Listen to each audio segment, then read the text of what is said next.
एक शायर ने बड़ी अच्छी बात कही इश्क के बारे में, लेकिन यहाँ अप्लाई होती है। उसने कहा, वो नहीं मेरा सही, उससे मोहब्बत है तो है।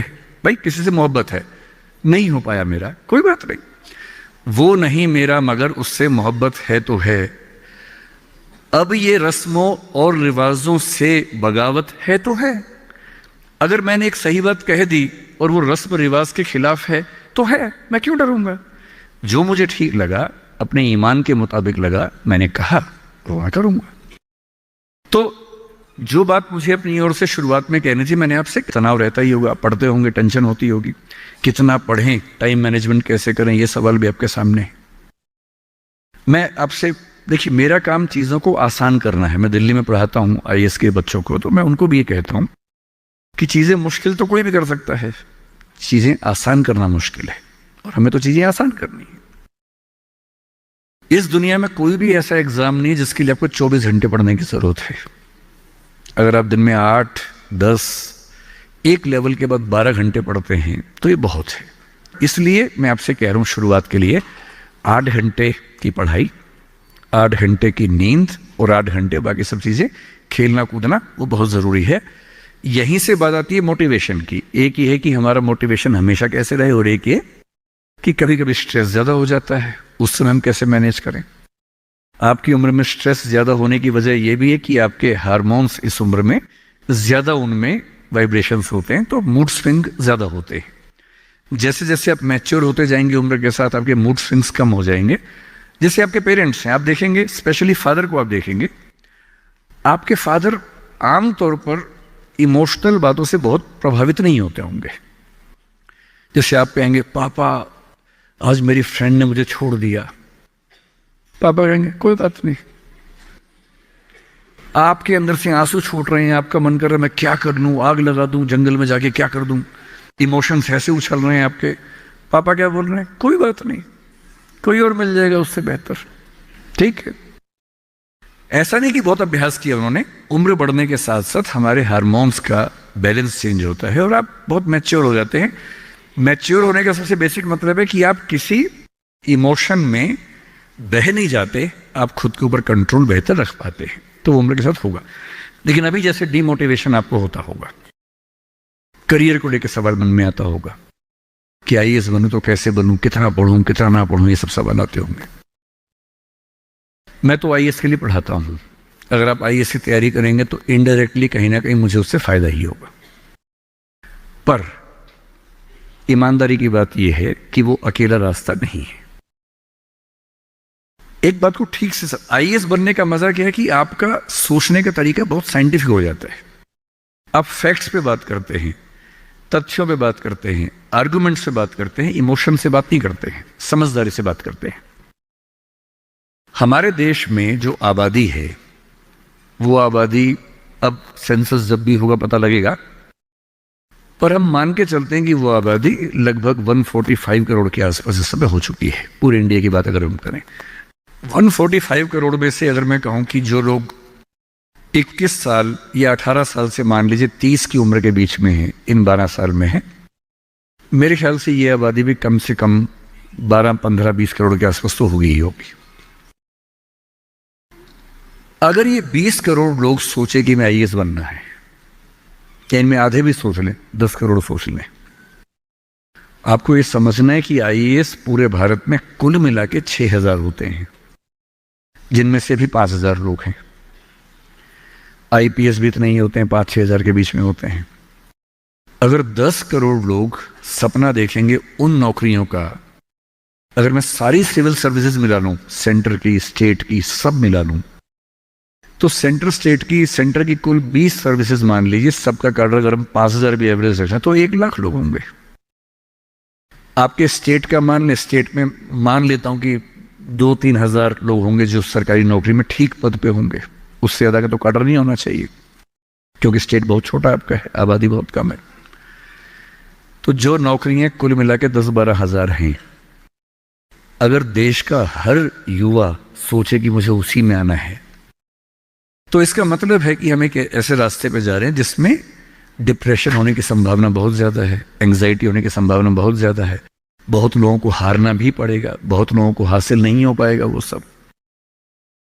तो मैं जो आपसे कहना चाह रहा हूं, सरकारी नौकरी ठीक है, कोशिश करने में बुराई नहीं है, सरकारी नौकरी में कुछ चीजें अच्छी होती हैं, पर अपने मन से ये बात निकाल दीजिए कि मुझे केवल और केवल सरकारी नौकरी में ही जाना है।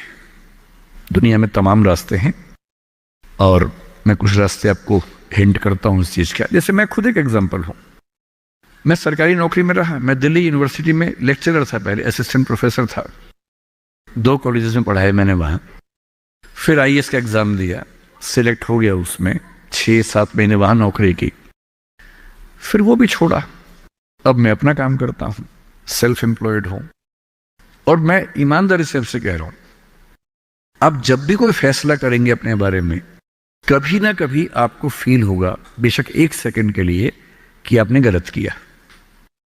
कोई भी फैसला हो, आप स्पाउस सिलेक्शन करेंगे अपने लिए, कितना भी सोच के कर लें, जीवन में कभी ना कभी लगेगा गलती हुई, अक्सर लगेगा ठीक किया, कभी कभी लगेगा गलत किया।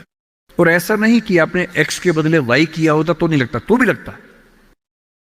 दिक्कत ये नहीं है कि मैं एक्स को चुनूं या वाई को चुनूं, आप जिसको भी चुनेंगे पूरा पैकेज साथ में आता है, अच्छी चीजें भी खराब चीजें भी।